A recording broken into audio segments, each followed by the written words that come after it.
ലോക്സഭാ തിരഞ്ഞെടുപ്പ് വിജ്ഞാപനം പുറപ്പെടുവിക്കുന്നതിന് മുമ്പായി 4 ആവശ്യങ്ങൾ അടിയന്തര പ്രാധാന്യത്തോടെ നടപ്പാക്കാൻ കേന്ദ്ര സംസ്ഥാന സർക്കാരുകൾ നടപടിയെടുക്കണമെന്ന് സിറോ മലബാർ സഭ ആവശ്യപ്പെട്ടു.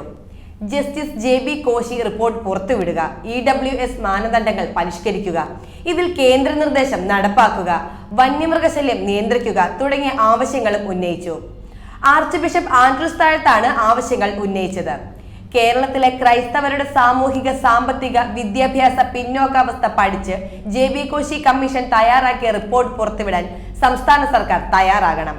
2020 ജനുവരി 3 സംവരണരഹിത വിഭാഗങ്ങളിലെ സാമ്പത്തികമായി പിന്നോക്കം നിൽക്കുന്നവർക്കായുള്ള സംവരണം, അതായത് EWS മാനദണ്ഡങ്ങൾ കേന്ദ്ര മാർഗനിർദ്ദേശ പ്രകാരം പരിഷ്കരിക്കാനും നടപടിയെടുക്കണം. ഇതിന് മുഖ്യമന്ത്രി നിർദ്ദേശം നൽകണം.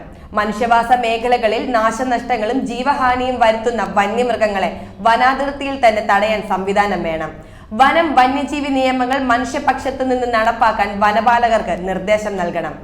വനം വന്യജീവി നിയമങ്ങളിലെ മനുഷ്യവിരുദ്ധ വകുപ്പുകൾ ഒഴിവാക്കി ഭേദഗതികൾ കൊണ്ടുവരാൻ കേന്ദ്ര സർക്കാർ തയ്യാറാകണമെന്നും സഭ ആവശ്യപ്പെട്ടു.